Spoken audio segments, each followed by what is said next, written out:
What was the gateway to freedom?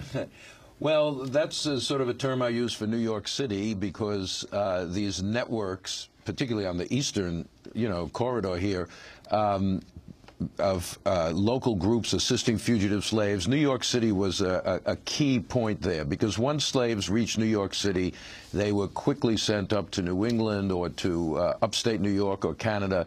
So really, this was the point from which they would be very close to freedom. I also use that title, although nobody realizes it, in a slightly ironic sense, because that's how we think of New York. As a New Yorker, we think of ourselves, the Statue of Liberty is over here, as a place that people come seeking liberty, seeking better opportunity than they have somewhere else. But in fact, here you have the opposite. You have people having to flee New York, having to flee the United States in order to achieve freedom. So in a way, it's a different kind of gateway than we normally think about. You have to leave to get freedom, not enter the United States.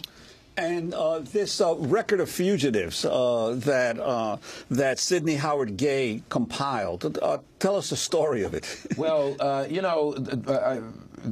this was pointed out to me by an undergraduate student a few years ago. I give her credit. She was doing a senior thesis about Gay's journalistic career.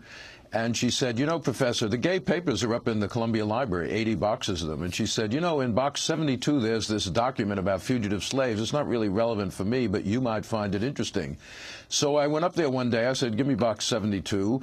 And it's really just two notebooks. They're not that impressive looking. But when I started looking through them, as you mentioned, they have these very detailed accounts about fugitive slaves. Gay's a journalist. He interviews them. So you really get the stories of these people in their own words, which is quite unusual. Most of what we know about fugitive slaves is from reminiscences long after the event. And sometimes memory can play tricks on you. But here, and these are anonymous people. Most of them just disappear from the historical record once they leave New York and get up to Syracuse in Canada.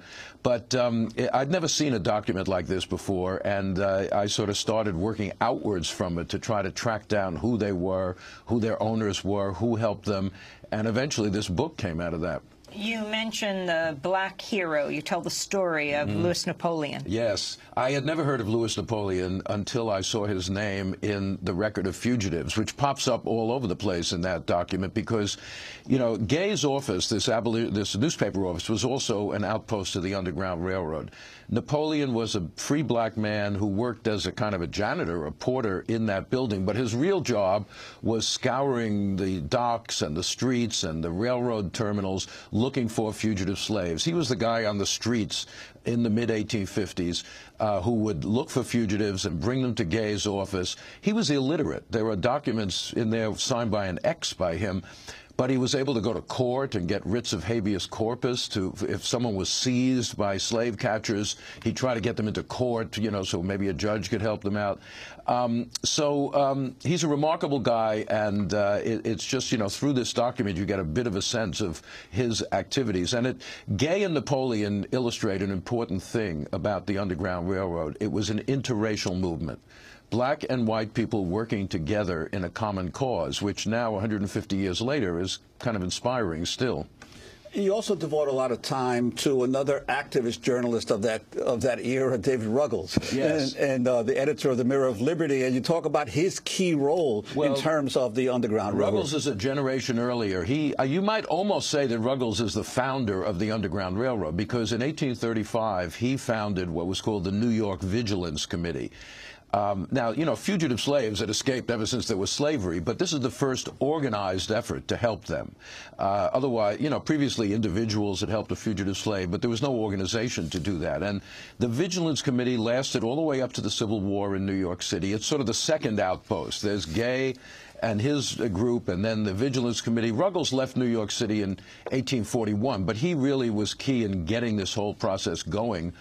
And by the way, his house is still standing, one of the few, mostly we tear things down in New York, but Ruggles' house on Lipsonard Street is still there. It's an independent coffee shop in downtown Manhattan. Yeah, and it has a little plaque, and it's still there, and that's where, Frederick Douglass came to Ruggles' house in 1838 when he got to New York from Maryland. So Ruggles played a very important role in getting this whole process going. In fact, didn't Frederick Douglass, and his name didn't start as Frederick Douglass, get married all these people there? change their names. One of the things that's interesting in the gay thing is he'll give the name and then in parentheses their new name because, you know, to avoid capture, they changed their names. And, yeah, Ruggles told Douglass, you got to change your name to avoid capture, and he did it twice. First, he was Frederick Bailey.